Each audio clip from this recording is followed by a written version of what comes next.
Hi, നമ്മളിന്ന് നോക്കാൻ പോകുന്നത് സെന്നിൻ്റെ വൈപ്പർ ബ്ലേഡ് ചേഞ്ച് ചെയ്യുന്നത് എങ്ങനെയാണെന്നുള്ളതാണ്. അപ്പോൾ ഞാൻ ഇന്ന് വാങ്ങിച്ചിരിക്കുന്നത് ബോഷിൻ്റെ ഗ്രാഫൈറ്റ് കോട്ടിങ്ങോട് കൂടിയിട്ടുള്ള ഒരു വൈപ്പർ ബ്ലേഡാണ്.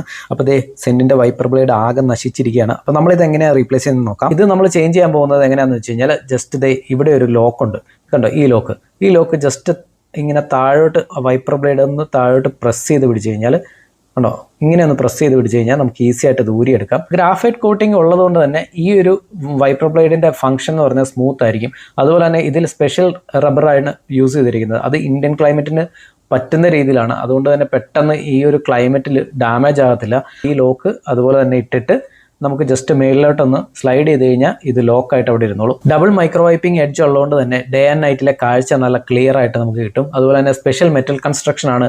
അതുകൊണ്ട് തന്നെ എന്നാന്ന് വെച്ച് കഴിഞ്ഞാൽ വൈബ്രേഷനോ അതുപോലെ തന്നെ ഈ വിൻഷീൽഡിൽ നിന്ന് വൈപ്പർ തെന്നിപ്പോകുന്ന പ്രശ്നങ്ങളോ കാര്യങ്ങളോ ഒന്നുമില്ല, സൗണ്ടും ഉണ്ടാവുകയില്ല. അപ്പോൾ ഈസി ആയിട്ട് എല്ലാവർക്കും ചെയ്യാൻ പറ്റും. പിന്നെ വൈപ്പർ ബ്ലേഡിൻ്റെ സൈസ് നിങ്ങൾ ശ്രദ്ധിച്ചാൽ മതി. അതായത് ഡ്രൈവർ സൈഡിൻ്റെ അവിടെ എപ്പോഴും വലുതും അപ്പുറത്തെ സൈഡിൽ പാസഞ്ചർ സൈഡിൽ ചെറുതുമായിരിക്കും.